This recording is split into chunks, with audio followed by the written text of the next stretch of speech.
August 2nd, 1990. Saddam Hussein's forces crashed through the defenses of oil-rich Kuwait. In fear of an Iraqi invasion into Saudi Arabia, the United States and her coalition allies poured into the Arabian Peninsula to form a deterrent that would be known as Desert Shield. The result was a series of diplomatic talks, negotiations and counter-negotiations that rapidly declined into a no-hope situation. On August the 17th, 1991, Desert Shield became Desert Storm.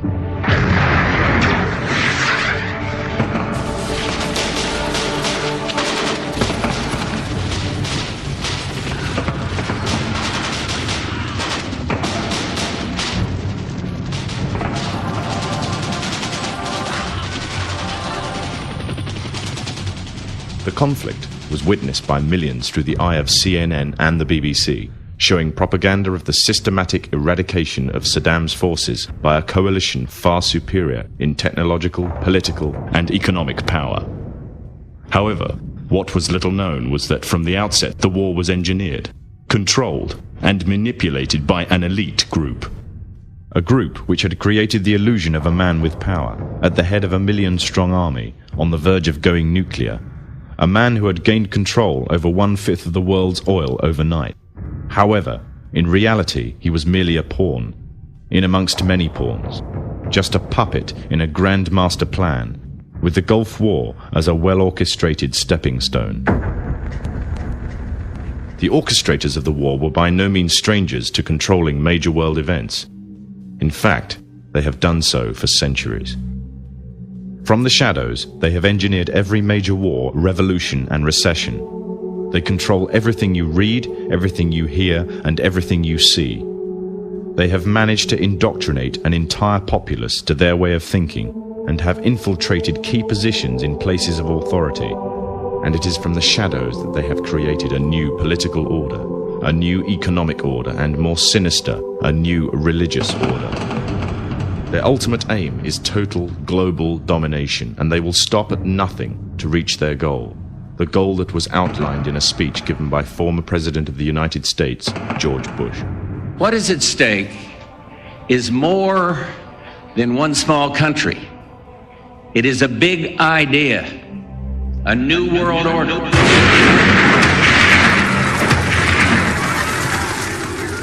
However, the origins of this global plan were not created in the offices of the White House. In reality, their roots lay in another war. This time, the year is 1095, and the place, Clermont, France.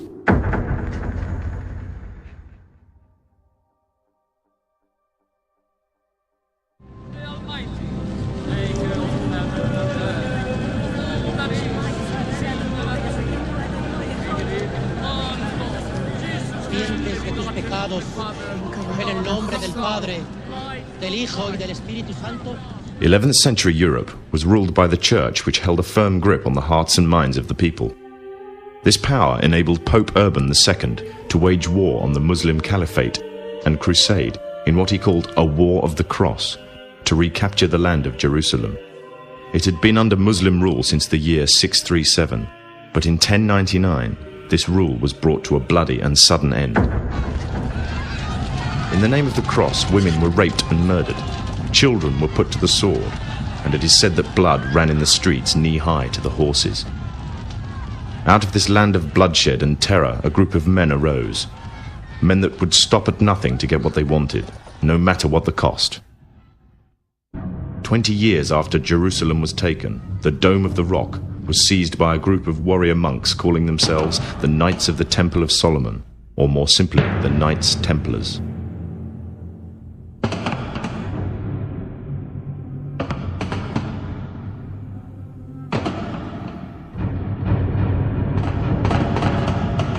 In Jerusalem, the Templars began to deviate further and further away from the practices of Christianity. They learnt the secret arts of the Kabbalah, an ancient form of Jewish magic, along with its dark rites and rituals. The Jews had learnt the arts from the pagans of ancient Egypt during the times of enslavement to the Pharaoh, and developed them into Babylon at the time of Nebuchadnezzar. In 1307, King Philippe of France arrested them for charges of denial of Christ, homosexuality, and idol worship, as well as magic. In 1314, Pope Clement V declared all Templars as heretics to Christianity, ordering all their properties to be seized. Their leader, Jacques de Morlaix, was captured and burnt to the stake. The Templars were cornered, and just when it seemed they were finished forever, a glimmer of hope arose from a seemingly certain end. They were to find a safe haven as well as an ally. But not in France. In fact, in a country in a desperate struggle for independence against the English. The country of Scotland.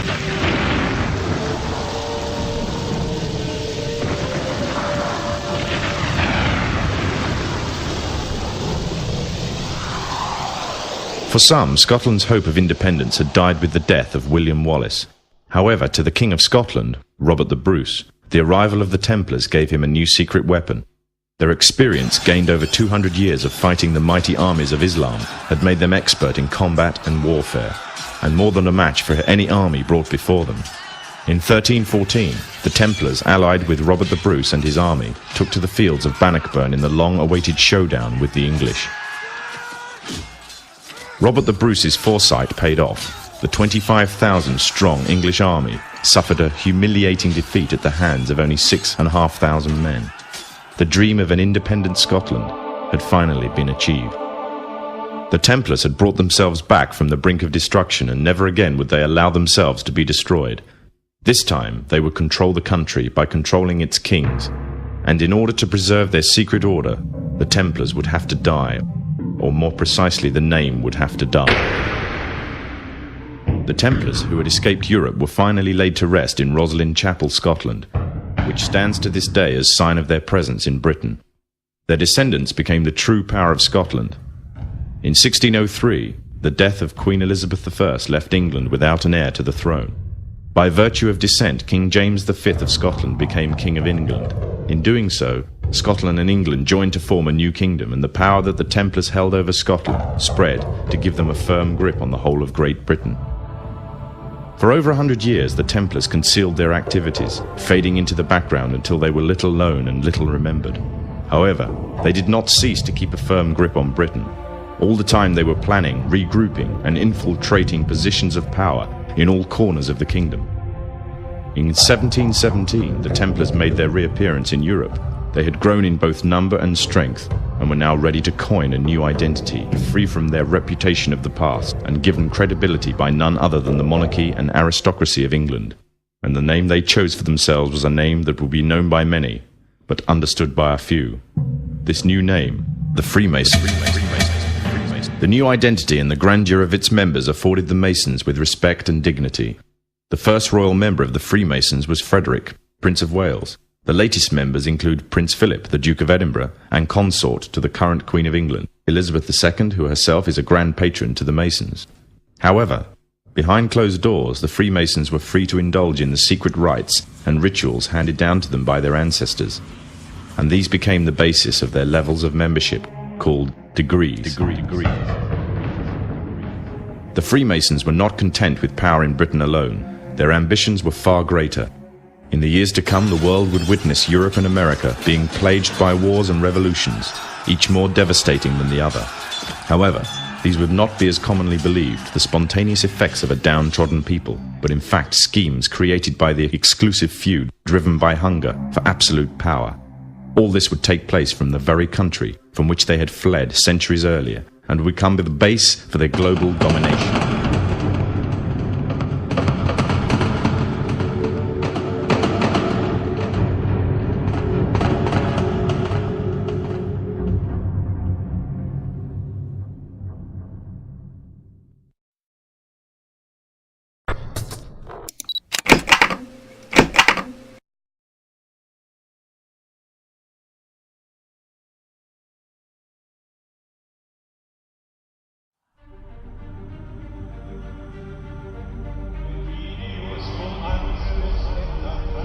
Hundreds of thousands are gathered in St. Peter's Square for conclave. It is on this night, in Vatican City, that an ancient ritual is taking place. The new pope is yet to be selected as we see the black smoke coming from the chimney of the Sistine Chapel. The entire world is watching and waiting.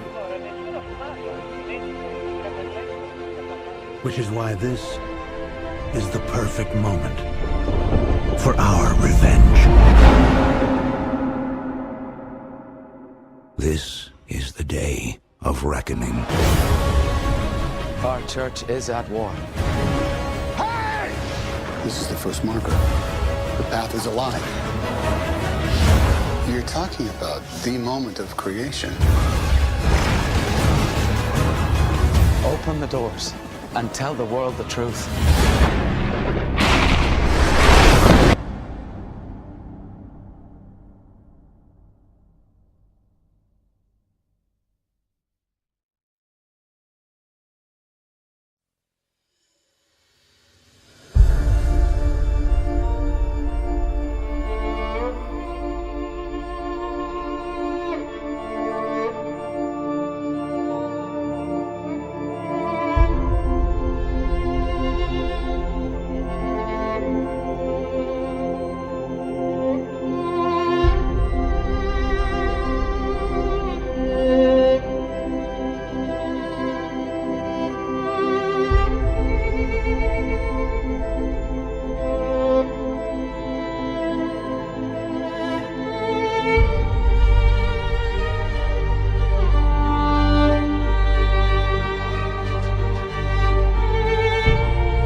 The Illuminati, they disappeared hundreds of years ago. Did they? Look at that again. It's an ambigram. It's the same image, forward and backward. Now, that's common for a symbol like a yin and yang or a swastika, but that's a word. That Illuminati ambigrammatic symbol has been considered a myth for 400 years. Supposedly in the 16th century, some artist created it as a tribute to Galileo's love of symmetry. It was only going to be revealed when the Illuminati had amassed enough power to resurface and carry out their final goal. I wrote a book about it.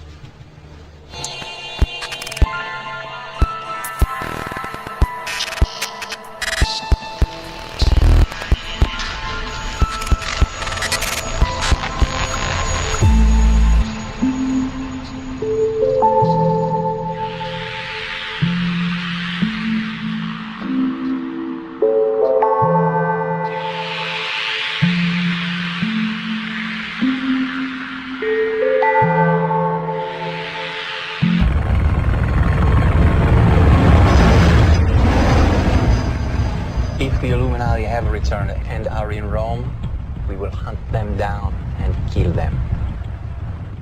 The Illuminati did not become violent until the 17th century. Their name means the Enlightened.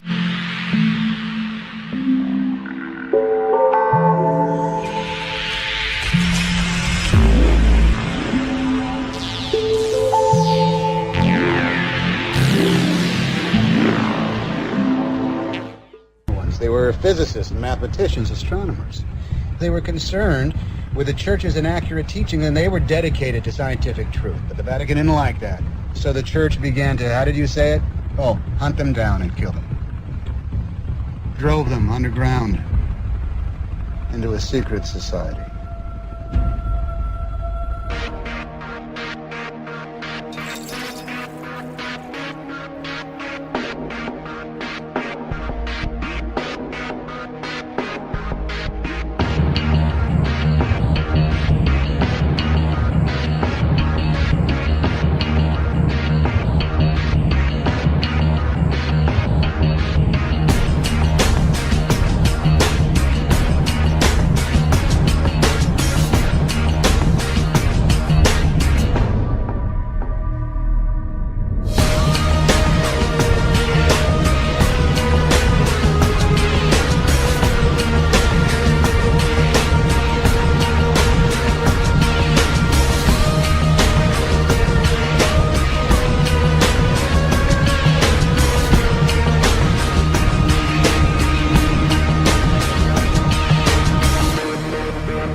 All matter mass, the thing without which we could not exist. You're talking about the moment of creation. Yes, in a way I am. The antimatter is suspended there, in an airtight nanocomposite shell with electromagnets on each end. But if it were to fall out of suspension and come in contact with matter, say the bottom of the canister, then the two opposing forces would annihilate one another violently. Now what might cause it to fall out of suspension? The battery going dead, which it will, just before midnight. What kind of annihilation? How violent? A cataclysmic event. A blinding explosion equivalent to about 5 kilotons. Vatican City will be consumed by light. Those are the exact words the kidnapper used. We will destroy your 4 pillars. We will brand your preferiti and sacrifice them on the altars of science. Then bring your church down upon you. Vatican City will be consumed by light, a shining star at the end of the path of illumination.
너는 좋겠다. 함께 있어주고 함께 떠나주는 사람이 있어서.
I can report to the American people and to the world that the United States has conducted an operation that killed Osama bin Laden, the leader of al-Qaeda.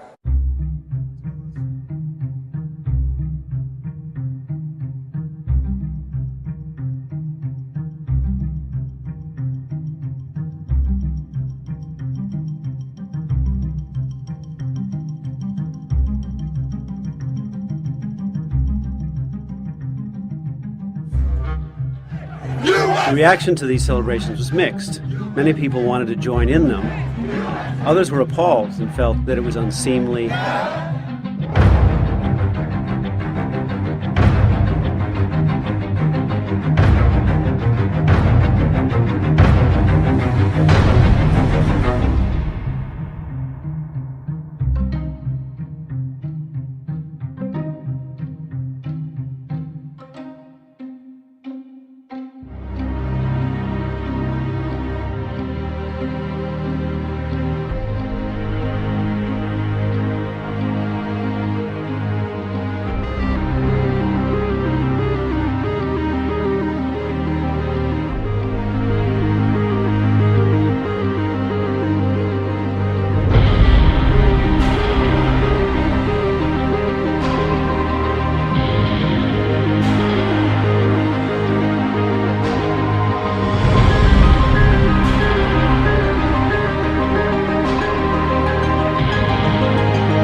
He wanted to arm the Mujahideen without revealing America's role. On the Afghan border near the Khyber Pass, he urged the soldiers of God to redouble their efforts. We know of their deep belief in God, and we are confident that their struggle will succeed.